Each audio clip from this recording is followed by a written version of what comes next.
త్యాగాలను స్మరిస్తూ ఆయన చూపిన బాటను అనుసరించాలని ముఖ్యమంత్రి చంద్రబాబు అన్నారు.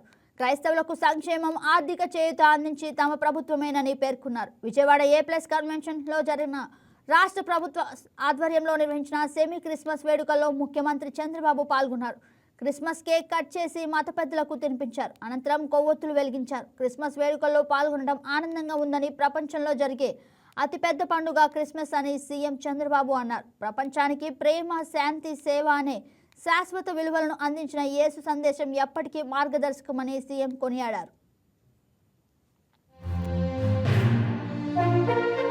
Happy Christmas, merry Christmas. ఈరోజు మిమ్మల్ని అందరినీ క్రిస్మస్ ముందున మిమ్మల్ని కలవడం, మీ అందరితో క్రిస్మస్ వేడుకల్లో పాల్గొనడం చాలా ఆనందంగా ఉంది. ఈరోజు మనం ఒకసారి చూస్తే ప్రతి సంవత్సరం డిసెంబర్ 15 నుంచో 10 నుంచి డిసెంబర్ మాసంలో కూడా ప్రారంభమవుతాయి. పెద్ద ఎత్తున సెమీ క్రిస్మస్ జరుపుకుంటాం. యేసు ప్రభు ఈ లోకంపై జన్మించిన రోజున మనం క్రిస్మస్గా జరుపుకుంటున్నాం. ప్రపంచంలోని అతి పెద్ద పండుగ ఈ క్రిస్మస్. ఇప్పుడే మేరీ మాత కడుపున యేసు ప్రభు జన్మించిన పవిత్రమైన రోజు, మనకందరికీ పండుగ రోజు. బయట కూడా డెమాన్స్ట్రేషన్ చేసి చూపించారు.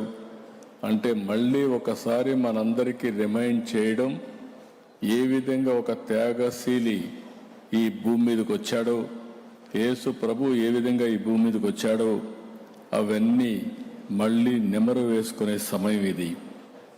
ప్రపంచానికి ప్రేమ, శాంతి, సేవ అనే శాశ్వత విలువలను అందించిన యేసు ప్రభు సందేశం ఎప్పటికీ మార్గదర్శనం. క్రీస్తు బోధనలో ఆయన చూపిన బాట మనందరికీ చిరస్థాయిగా రక్షణగా ఉంటుందని మరొక్కసారి మీ అందరికి కూడా విజ్ఞప్తి చేస్తున్నాను.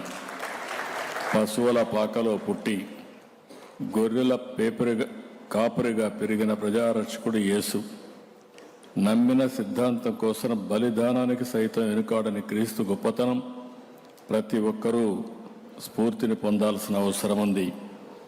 ప్రభువు త్యాగాన్ని స్మరించుకోవాలి, శాంతి మార్గాన్ని అనుసరించాలి, ప్రేమ తత్వాన్ని పెంచాలి, ఈర్ష్య ద్వేషాలకు దూరంగా ఉండి పాపులను సైతం క్షమించాలని బైబిల్ మనకు చెబుతుంది.